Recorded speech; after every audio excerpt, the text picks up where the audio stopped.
ದೇವರ ಅತಿ ಪರಿಶುದ್ಧವಾದ ನಾಮಕ್ಕೆ ಮಹಿಮೆ ಉಂಟಾಗಲಿ. ಕರ್ತನಾದ ದೇವರು ಈ ದಿನವೆಲ್ಲವೂ ನಿಮ್ಮನ್ನು ಕಾದು ಕಾಪಾಡಲಿ. ದೇವರ ಸ್ಥಾನದಲ್ಲಿ ನಾವು ಸ್ವಲ್ಪ ಸಮಯ ದೇವರ ವಾಕ್ಯಗಳನ್ನು ಧ್ಯಾನ ಮಾಡೋಣ.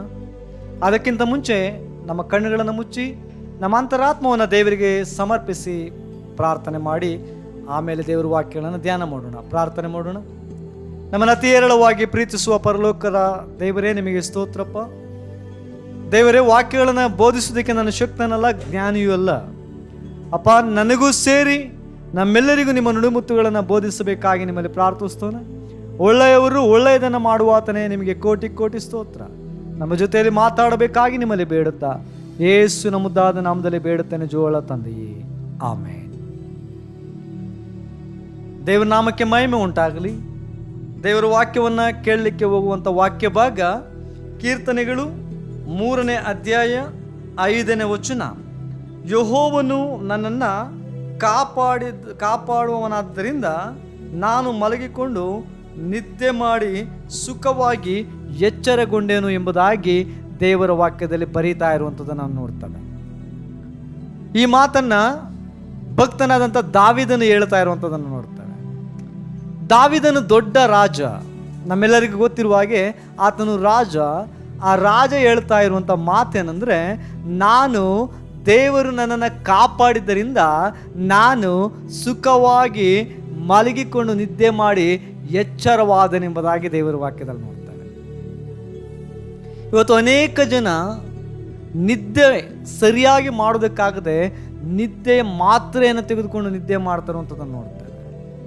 ಅನೇಕ ಜನ ಟೆನ್ಷನ್ಗಳಿಂದ, ಬಿಸಿನೆಸ್ ನಷ್ಟವಾದುದರಿಂದ, ಕುಟುಂಬಗಳಲ್ಲಿ ಸಮಾಧಾನ ಇಲ್ಲವಾದುದರಿಂದ, ಕುಟುಂಬದಲ್ಲಿ ನೆಮ್ಮದಿ ಇಲ್ಲದೆ ಇರೋದರಿಂದ, ಕೆಲಸದಲ್ಲಿ ಒತ್ತಡ ಇರೋದ್ರಿಂದ ಅನೇಕ ಜನರಿಗೆ ನಿದ್ದೆ ಮಾಡುವುದಕ್ಕೇ ಇವತ್ತು ಆಗ್ತಾ ಇಲ್ಲ. ನಿದ್ದೆ ಮಾಡೋಣ ಎಂಬುದಾಗಿ ಏನೇ ಪ್ರಯತ್ನ ಮಾಡಿದ್ರು ನಿದ್ದೆ ಮಾಡದೇ ಇರುವಂಥವರಿದ್ದಾರೆ. ಅಂತ ಎಲ್ಲ ದೇವ ಜನರಿಗೆ ಇವತ್ತು ಈ ಟೆನ್ಷನ್ ಇರುವಂಥ ಪ್ರತಿಯೊಬ್ಬ ದೇವ ಜನರಿಗೆ, ಒತ್ತಡ ಇರುವಂಥ ಪ್ರತಿಯೊಬ್ಬ ದೇವ ಜನರಿಗೆ, ದೇವರನ್ನ ಪ್ರೀತಿಸುವಂಥ ಪ್ರತಿಯೊಬ್ಬ ದೇವ ಜನರಿಗೆ ದೇವರು ವಾಗ್ದಾನ ಮಾಡ್ತಾ ಇರುವಂಥದ್ದು ಏನಂದರೆ, ನಾನು ನಿಮ್ಮನ್ನು ಕಾಪಾಡ್ತೇನೆ, ನಾನು ನಿಮ್ಮನ್ನು ಕಾಪಾಡುವುದರಿಂದ ನೀವು ಸುಖವಾಗಿ ನಿದ್ದೆ ಮಾಡಿ ಎಚ್ಚರಗೊಳ್ತೀರಿ ಎಂಬುದಾಗಿ ದೇವರು ಮಾತಾಡ್ತಾ ಇರುವಂಥದ್ದನ್ನು ನೋಡ್ತೇವೆ. ದೇವರ ಸಾನ್ನಿಧ್ಯದಲ್ಲಿ ನೀವು ಯಾವ ಕಾರಣಕ್ಕೂ, ದೇವರ ಸಾನ್ನಿಧ್ಯದಲ್ಲಿ ಎಂಥ ಸನ್ನಿವೇಶ ಎದುರಾದರೂ ನನ್ನ ಪ್ರಿಯ ಕುಟುಂಬಸ್ಥರೇ, ನೀವು ಭಯಪಡಬೇಡ್ರಿ. ಒಬ್ಬ ಮನುಷ್ಯನು ನಿದ್ದೆ ಯಾವಾಗ ಚೆನ್ನಾಗಿ ಮಾಡ್ತಾನಂದ್ರೆ ಅವನಿಗೆ ನೆಮ್ಮದಿ ಇದ್ದಾಗ, ದೇವರು ಕಾಪಾಡಿದಾಗ. ನಿಮ್ಮನ್ನು ಸೃಷ್ಟಿಸಿದ ದೇವರು ನಿಮಗೆ ವಾಗ್ದಾನ ಮಾಡ್ತಾ ಇದ್ದಾರೆ. ನನ್ನನ್ನು ಸೃಷ್ಟಿಸಿದ ದೇವರು ನಿಮಗೆ ವಾಗ್ದಾನ ಮಾಡ್ತಾ ಇದ್ದಾರೆ, ನಾನು ನಿಮ್ಮನ್ನು ಕಾಪಾಡ್ತಾನೆ, ನಾನು ನಿಮ್ಮನ್ನು ಕಾಪಾಡೋದ್ರಿಂದ ನೀವು ಸುಖವಾಗಿ ನಿದ್ದೆಯನ್ನು ಮಾಡ್ರಿ. ನಿದ್ದೆ ಬರುವಂಥದ್ದು ಒಂದು ದೊಡ್ಡ ಆಶೀರ್ವಾದವೇ ನನ್ನ ಪ್ರಕಾರ. ಎಷ್ಟೋ ಜನಕ್ಕೆ ನಿದ್ದೆನೇ ಇರಲ್ಲ. ಕಳವಳ, ಗೊಂದಲ, ಭಯ ವಾತಾವರಣ, ಮಲಕ್ಕೊಂಡ್ರೆ ಭಯ, ಬೆಳಗ್ಗೆ ಏನಾಗ್ಬಿಡ್ತದೆ ಅನ್ನುವಂಥ ಭಯ, ಬೆಳಗ್ಗೆ ಸಾಲಗಾರರು ಬಂದುಬಿಡ್ತಾರೆ ಅನ್ನುವಂಥ ಭಯ, ಬೆಳಗ್ಗೆ EMI ಕಟ್ಟಬೇಕನ್ನುವಂಥ ಭಯ, ಬೆಳಗ್ಗೆ ನಾನು ಆ ಕೆಲಸಕ್ಕೆ ಹೋಗ್ಬೇಕನ್ನುವಂಥ ಭಯ, ಒತ್ತಡ. ಇವ್ಯಾವುದಕ್ಕೂ ಚಿಂತೆ ಮಾಡಬೇಡ್ರಿ. ನೀವು ರಾತ್ರಿ ಮಲಗಿಕೊಂಡಾಗ ಪ್ರಾರ್ಥನೆ ಮಾಡಿ ಮಲಗಿರಿ. ಬೆಳಗ್ಗೆ ಎದ್ದೇಳುವಾಗ ಆರಾಮಾಗಿ ಸುಖವಾಗಿ ಎದ್ದೇಳ್ತೀರಿ. ಮತ್ತೆ ಬೆಳಗ್ಗೆ ನೀವು ಪ್ರಾರ್ಥನೆ ಮಾಡಿರಿ, ದೇವರ ಈ ದಿನ ನನ್ನನ್ನು ಕಾಪಾಡ್ರಿ ಎಂಬುದಾಗಿ ಮೊರೆ ಇಡ್ರಿ. ಆ ದಿನವೆಲ್ಲವೂ ದೇವರು ನಿಮ್ಮನ್ನು ಕಾಪಾಡಿ ಮುನ್ನಡೆಸ್ತಾರೆ. ಹಲ್ಲೆಲೂಯಾ. ಕರ್ತನಾದ ದೇವರು ಒಳ್ಳೆಯವರು. ಕರ್ತನಾದ ದೇವರು ನಿಮ್ಮನ್ನು ಪ್ರೀತಿ ಮಾಡುವ ಆತನು. ಕರ್ತನಾದ ದೇವರು ನಿಮ್ಮನ್ನು ಕಾಪಾಡುವ ಆತನು, ಅಪ್ಪಿಕೊಳ್ಳುವ ಆತನು. ಕರ್ತನಾದ ದೇವರು ನಿಮ್ಮನ್ನು ಸಂತೈಸುವ ಆತನು. ಆತನ ದೇವರ ನಾಮ ಇದೆ, ಆತನು ಯೆಹೋವ ಶಾಲೋಮ್, ಸಮಾಧಾನ ಪ್ರಭು. ಆ ಸಮಾಧಾನ ಪ್ರಭು ನಿಮಗೆ ಸಮಾಧಾನವನ್ನು ಅನುಗ್ರಹಿಸುವುದಕ್ಕೆ ಶಕ್ತನು.